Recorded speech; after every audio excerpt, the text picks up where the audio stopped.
Question है 18वां। अधिकतम शक्ति के लिए सिद्ध कीजिए कि किसी भी सेल का बाह्य प्रतिरोध R उसकी आंतरिक प्रतिरोध स्मॉल r के बराबर होना चाहिए। तो देखते हैं 18वां क्वेश्चन।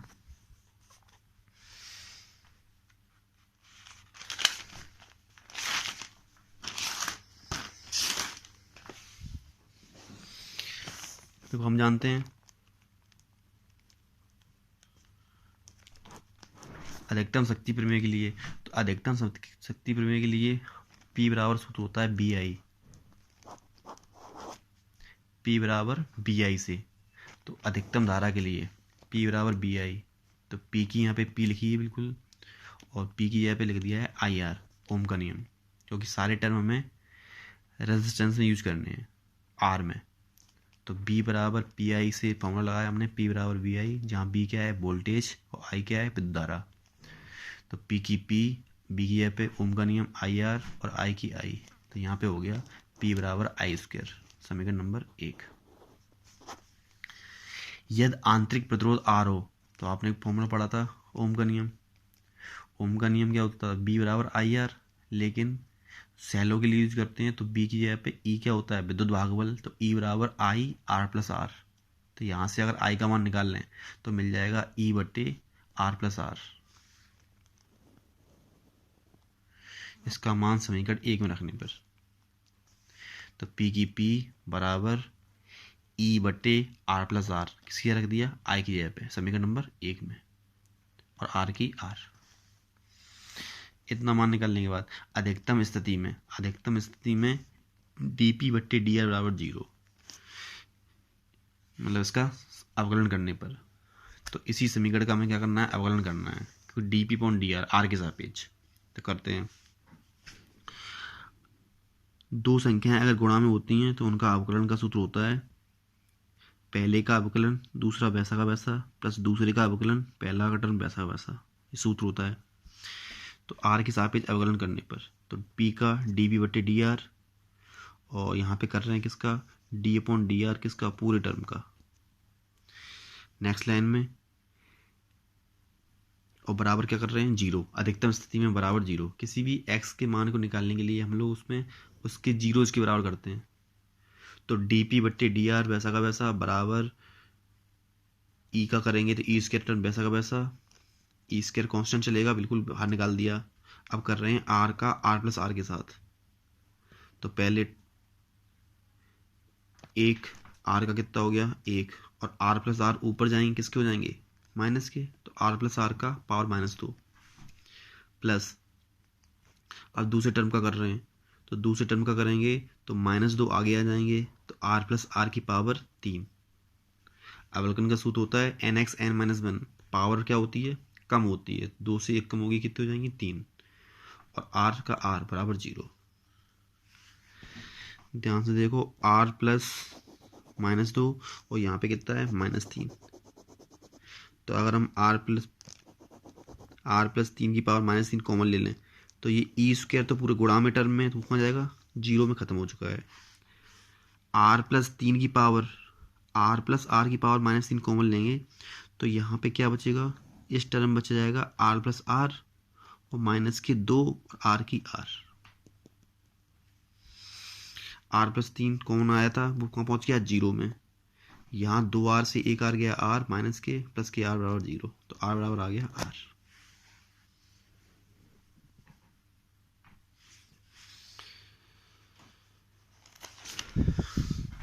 क्वेश्चन नंबर 19 में कह रहा है कि M द्रव्यमान तथा L लंबाई वाला कोई चालक तार का विशिष्ट प्रतिरोध ρ हो, तो सिद्ध कीजिए चालक तार का घनत्व RM बट्टे ρL² होगा।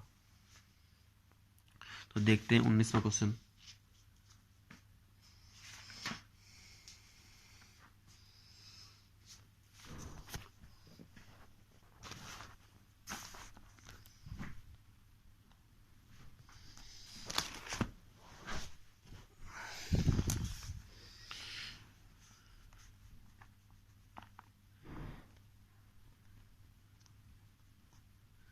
जब L लंबाई वाला तार जिसका विशिष्ट प्रतिरोध रो हो,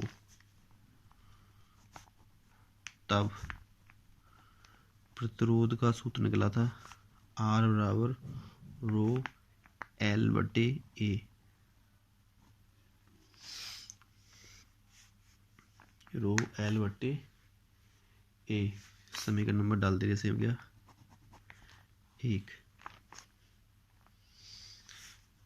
एक सूत्र होता है घनत्व का निकाल रहे हैं, इसलिए घनत्व बराबर द्रव्यमान बटे आयतन।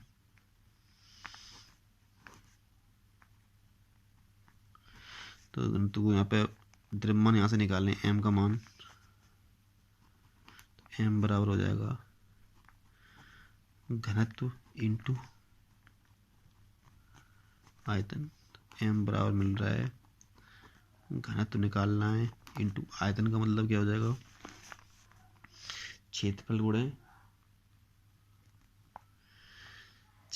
गुणे लंबाई लिख सकते हैं।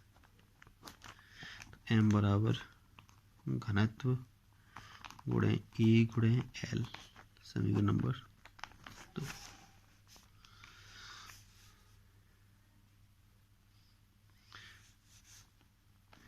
समीकरण 1 गुणा 2 से, या फिर समीकरण 1 से 1 का मान निकाल के इसमें रख दो, बात एक ही है। तो यहाँ पे गुणा कर देंगे तो यह हो जाएगा RM बराबर रो L बटे A गुणे घनत्व गुणे E गुणे L। ए से भाग जी लगाया तो यहाँ पे ए खत्म करना है, क्योंकि हमें सिद्ध क्या करना है, RM बटे रो L स्क्वायर, ये प्रूव करना है। तो यहाँ से मिला RM बराबर रो L स्क्वायर इंटू घनत्व, तो घनत्व निकाल लेंगे, बराबर हो जाएगा RM वैसा का पैसा और नीचे आएगा रो L स्क्वायर।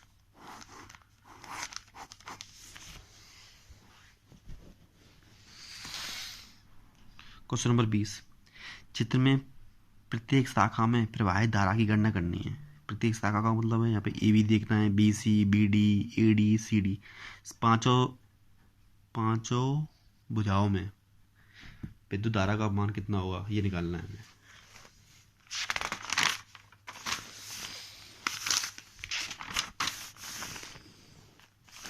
तो सबसे पहले डायग्राम देखते हैं।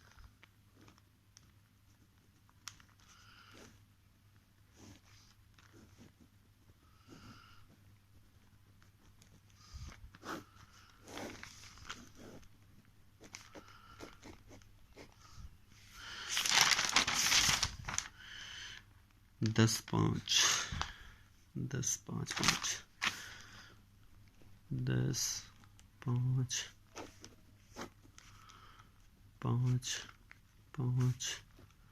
10 ओम। बैटरी यहाँ दिया गया था 10 ओम दिया है यार।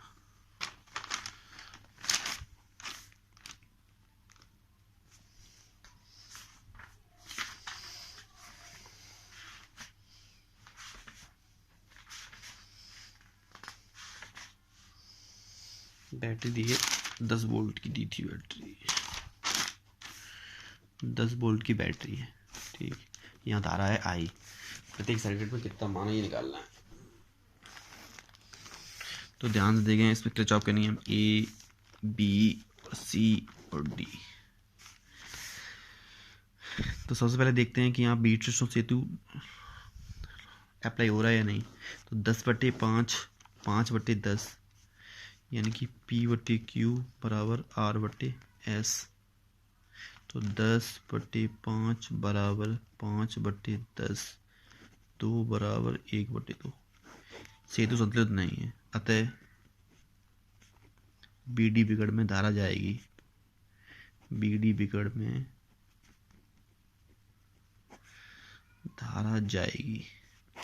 अब क्या करना, तो मान लो यहाँ से I धारा जा रही है, तो यहाँ मान ले रहे हैं यहाँ पे धारा कोई I1 होगी, तो यहाँ धारा मान ले रहे हैं I2। I1 धारा ऊपर, I2 धारा नीचे, ठीक है। अब A से चलना स्टार्ट कर रहे हैं, तो I1 यहाँ जाएगा, तो कुछ पार्ट इसमें आएगी, कुछ पार्ट यहाँ से निकलेगी। तो अगर इस हिस्से को हम I3 मान लें तो इस हिस्से को I1 माइनस I3 देना पड़ेगा।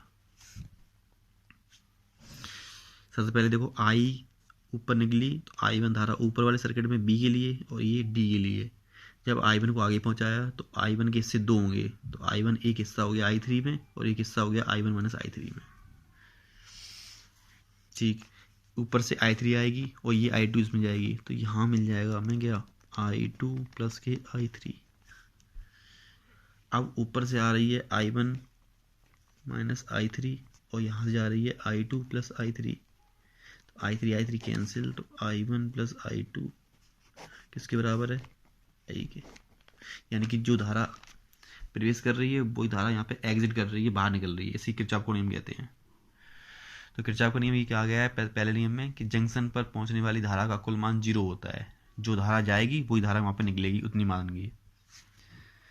अब किरचॉफ का पहला नियम फॉलो होने के बाद किरचॉफ का सेकंड नियम, एक लगाएंगे हम A B D A circuit में, इस वाले में, और एक लगाएंगे B C D B में, इस वाले सर्किट में। फिर लगाएंगे A D C और यहाँ कोई पॉइंट मान ले रहे हैं, D हो गया E F, तो एक लगा देंगे E A D C E F A में लास्ट में। तो 3 समीकरण प्राप्त करने हैं यहाँ पे हमें। तो पहली स्थिति,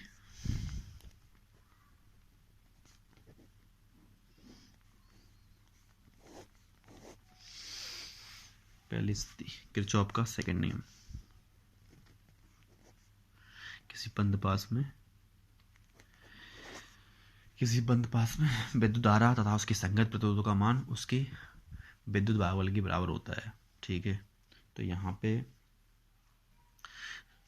नाम रख ले इसका A B D A B D A में। सबसे पहले ही देखो I1 जा रही है, तो I1 के साथ गुणा होगा 10 का,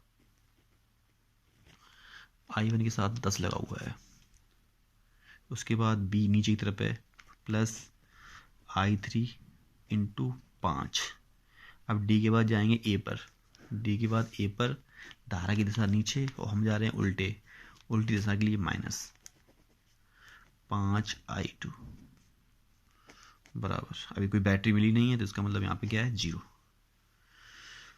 5 को अगर कॉमन ले लें यहाँ से तो क्या मिलेगा, 5 का भाग लगा रहे 2I1 plus I3 minus I2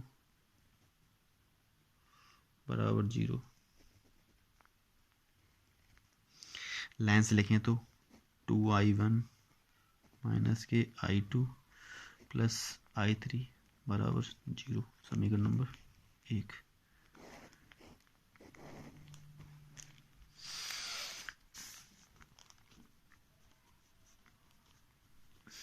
बंद पास second part, B C D B में जिस पार्ट पे चलेंगे उसी पार्ट पे पहुंचना है, B C D वापस B।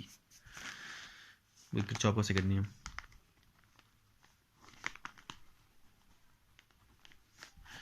यहाँ मिलेगा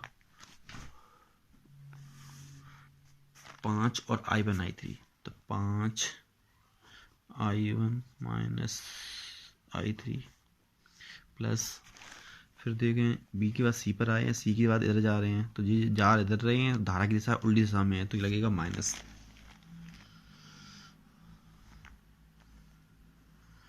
तो माइनस के यहाँ पे माइनस के मिलेंगे क्या, माइनस के 5 माइनस के 10 I2 plus I3।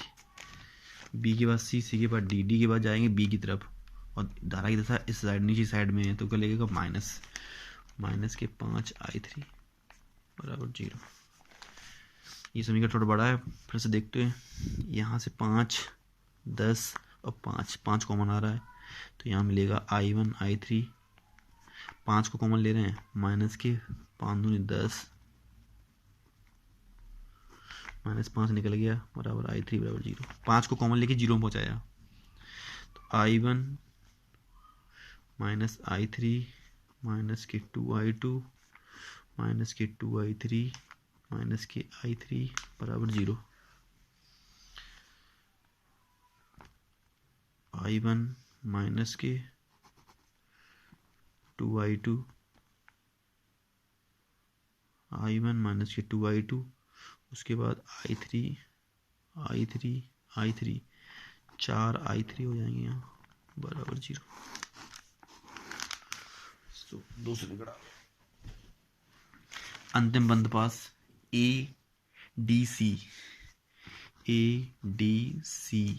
E F और वापस A में बड़ा पार्ट है। तो A से लेके D तक 5 मिल रहा है, 5 I2। फिर देखो फिर D से लेके C तक में 2 लोग हैं, I2 I3 और 10। तो 10 I2 प्लस I3। फिर C से लेके E तक कुछ है नहीं, फिर E से लेके F तक के बीच में मिल रहा है I मिल रहा है और 10 मिल रहे हैं, तो 10 I बराबर इसके साथ बैटरी लगी हुई 10 वोल्ट की, तो बराबर 10। बैटरी लास्ट वाले कनेक्शन में 10 जोड़ दिया गया है, 5 फिर इसके कॉमन ले रहे हैं तो I2 प्लस के 2 I2 plus I3 plus 2 I बराबर 5 कॉमन लेके पहुंचाए 10 में, 10 बचे बराबर 2। 5 को कॉमन लेके डायरेक्ट कर रहे हैं, 2 आ गया। चूंकि हम जानते हैं I जो है वो I1 प्लस I2 के बराबर है, तब I2 plus 2I2 plus 2I3 plus 2I की जगह पे I1 प्लस I2 बराबर 2। तो यहाँ पे क्या हो जाएगा, I2 2 हो जाएंगे, 2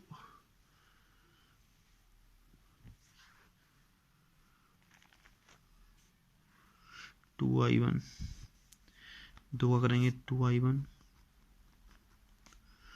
प्लस 2I2 और 1 I2 कितने हो जाएंगे, 3I2 3I2 और 2 I3 हैं, I3 कहाँ गए थे, ठीक है 2I1 I2 2I1 हो गए। इनके बाद यहाँ मिलेगा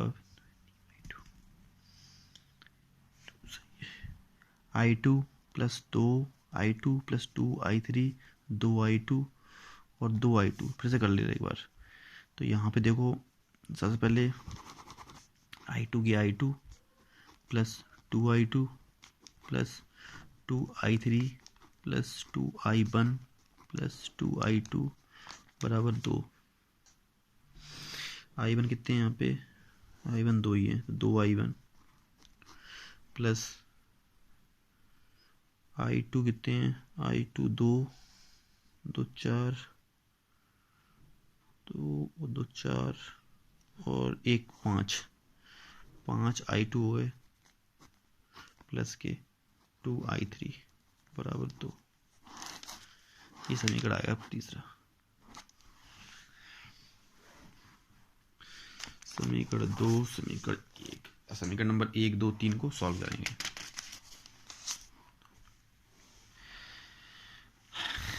जो समीकरण सिमिलर लगे उसे देखते हैं पहले। तो समीकरण नंबर 1 में देखते हैं 2I1 है, I2 है, I3 है। और समीकरण 2 में I1 है। अगर I1 इस समीकरण में 2 का गुणा कर दें तो 2I1 हो जाएगा, और 2I1 यहाँ भी 2I1, तो सॉल्व हो जाएंगे।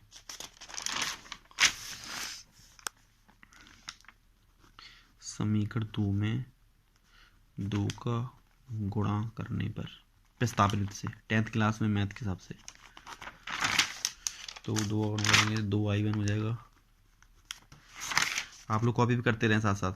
2I1 माइनस की 2 दूनी 4 I2 माइनस के 8 I3 बराबर 0। और ये पहला समीकरण है 2i1 माइनस के i2 प्लस के i3 बराबर 0। समीकरण में क्या करना है, सॉल्व करने हैं, कम से कम आने चाहिए। तो क्या करते हैं, घटाने पर माइनस प्लस माइनस कैंसिल हो गए। यहाँ पे 4 में से 1 जाएगा, माइनस के 3i2 बचेंगे, तो माइनस के 3i2 और यहाँ पे माइनस के 9i3 बराबर 0 दोनों पार्ट में। तो यहाँ से मान निकालेंगे तो मिलेगा माइनस के 3i2 बराबर प्लस के 9i3, i2 बराबर 9i3 बटे 3, i2 बराबर माइनस के 3i3। i2 की वैल्यू i3 के 3 गुनी आ रही है।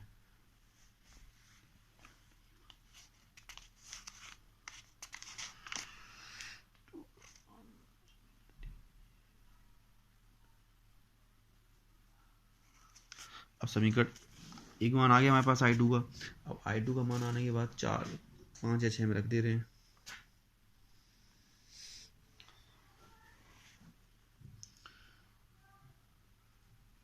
समीकरण नंबर डाल देते 4।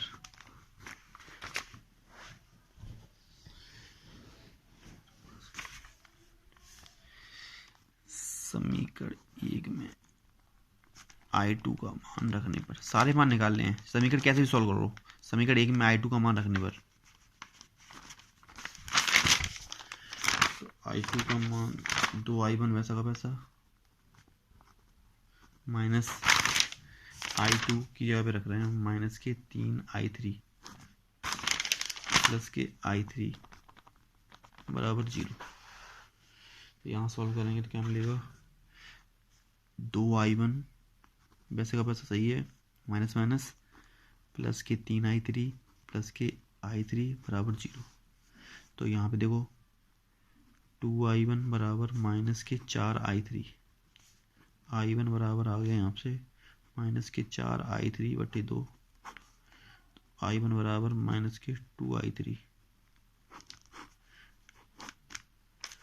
तो i1 i2 के मान आ गए। i1 और i2 के मान समीकरण नंबर 3 में रख देंगे। देखो i1 i2 यहाँ भी है, यहाँ भी है, i3 निकल जाएगा यहाँ से। रखो समीकरण 3 में रखने पर समीकरण 3 है 2i1 plus 5i2, 2i1 plus 5i2 plus के 2i3 बराबर 2। तो 2 की 2, i1 का मान है माइनस के 2i3 प्लस 5, i2 का मान है माइनस के 3i3 प्लस के 2i3 बराबर 2, माइनस के 4i3 माइनस के 15i3 प्लस के 2i3 बराबर 2, 19i3 प्लस के 2i3 बराबर 2। यहाँ से मिल रहा है हमें यहाँ पे 15 4 19, 19 में से 2 गई 17, माइनस के 17i3 बराबर 2। तो i3 बराबर माइनस के 2 बटे 17, i3 की वैल्यू आ रही है 2 बटे 17। तो समय अब इसे मान लेते 5। अब 4 में कौन है i2, 5 में कौन है i1, तो निकल जाएगा समीकरण 4 से। और यहाँ पे समीकरण 5 से 4 में है i2 माइनस के 3i3 की वैल्यू है माइनस के 2 बटे 17, i2 निकल जाएगा माइनस माइनस प्लस 3 दूनी 6।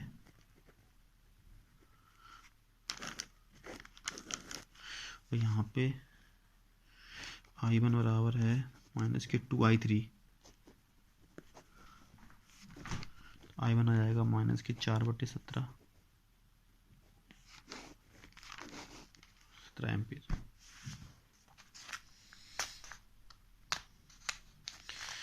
i1 i2 i3 तीनों मान आ गए। प्रत्येक शाखा में निकालना है तो ए बी में कितना आएगा I1, बी सी में कितना आएगा I1 से I3 घटा देंगे तो 5 शाखाओं में धारा निकल जाएंगी।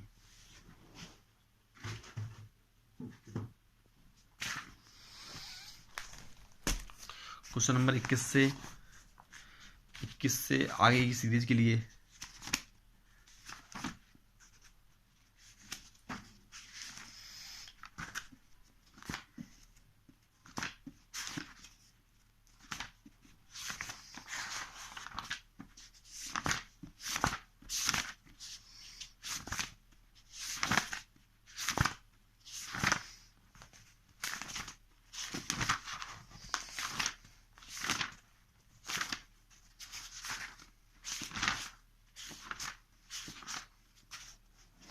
क्वेश्चन नंबर 21 से लेके अगले पार्ट के लिए कुछ MCQ हैं, उसे आप लोग स्क्रीनशॉट ले लें और नेक्स्ट वीडियो में कराएंगे उसी क्वेश्चन को।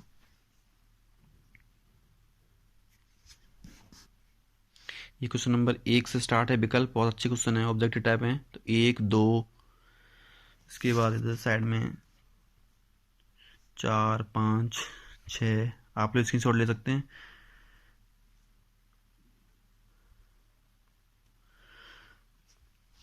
इसी नेक्स्ट वीडियो में कराएंगे क्वेश्चन, डायरेक्ट ही नहीं लगाएंगे, मतलब इसे सॉल्व करके देखेंगे, सारे ऑप्शन को सॉल्व करके तब समझ में आएगा।